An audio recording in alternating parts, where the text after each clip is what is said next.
Ya, soal perantara tadi. Iya. Pertama, soal komunikasinya dulu lah.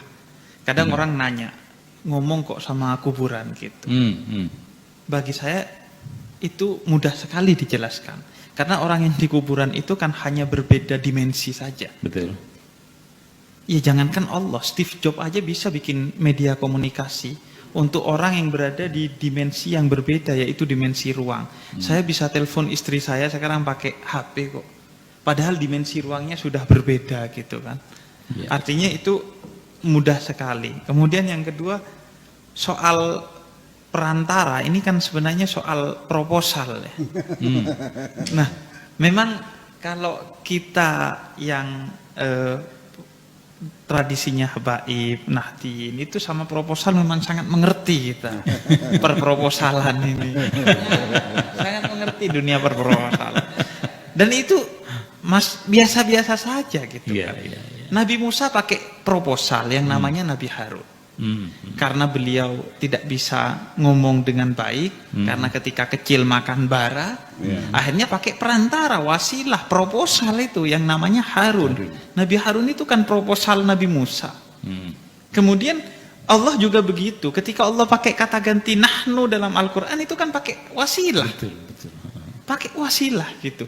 Maka sebagaimana Allah pun pakai wasilah dalam beberapa hal, apakah berarti Allah butuh wasilah? Itu ya gak butuh. Tapi yang memang itu kan sunnatullah, tradisinya Allah begitu. Maka kita ikut itu. Begitu juga sebaliknya. Allah bilang, in kuntum tuhibbunallah fattabi'uni yuhibbukumullah. Kalau kamu mau ke saya, mencintai saya lewat syariatnya Nabi Muhammad. Loh, ngapain pakai syariat Nabi Muhammad? Tapi ya itu kan ketentuan dari Allah. Allah pengennya kita pakai proposal.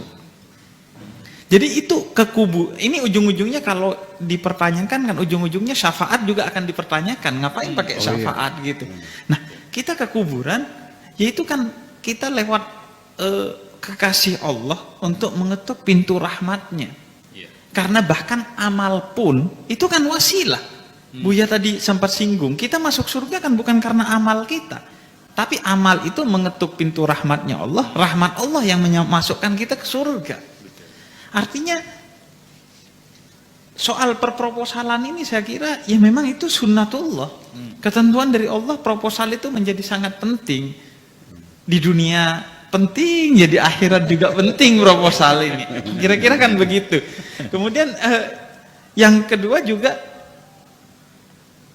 kenapa kita melalui para kekasih Allah itu, dan proposal ini jelas aturannya.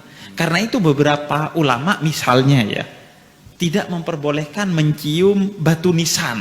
Karena itu bagian dari menjaga, agar kita terus menyadari bahwa kita hanya melalui mereka, bukan minta kepada mereka. Bahkan kalau kita ke makam-makam Wali Songo itu kan pasti ada tulisannya tuh, jangan minta ke kuburan. Pasti ada aja tulisan seperti itu. Itu kan untuk mengingatkan kita, kesadaran kita. Walaupun ya itu sebenarnya inherent dalam diri kita kan, pasti gak minta kepada kuburan lah. Pasti sudah tidak minta kepada kuburan kita. Dan kenapa melalui itu? Karena mereka lebih hidup dari kita. Para wali Allah itu lebih hidup dari kita walaupun mereka sudah mati secara fisik. Ya buktinya Sunan Ampel setiap hari ngasih makan ribuan orang. Ada aktivitas ekonomi ribuan orang. Iya, Sunan Gunung Jati. Sunan Gunung Jati di sini ribuan orang. Bahkan di Sunan Ampel saya beberapa kali beli barang itu di tokonya orang Arab di sana. Kemudian saya ngobrol sama mereka. Mereka itu gak percaya kepada ziarah kubur, tapi dikasih makan sama ziarah kubur gitu. Artinya ini kan soal rahmat. Orang yang tidak menyembah Allah juga dikasih makan sama Allah. Nah ini rahmat. Sedangkan saya ngasih makan istri saya saja harus ke Cirebon ini, harus ke Indramayu, harus ke Surabaya, ke mana-mana untuk cari makan istri saya aja. Mereka ngasih makan ribuan orang setiap hari gitu. Artinya siapa yang hidup, siapa yang mati ini pertanyaannya. Kan berarti lebih hidup mereka gitu. Dan terakhir soal tadi Buya sempat singgung soal ukhuwah. Ukhuwah itu disebutnya kan ukhuwah Islamiyah. Nah, diartikan persaudaraan umat Islam. Padahal kalau menurut saya kan posisinya kan itu sifat dan mausuf kan. Di Al-Qur'annya innamal mu'minuna ikhwatun. Dan sebenarnya ukhuwah Islamiyah. Islamiyah itu sifat posisinya secara nahwu. Jadi persaudaraan yang bersifat Islami. Tidak mesti persaudaraan itu antara orang Islam. Yang penting persaudaraannya bersifat Islami.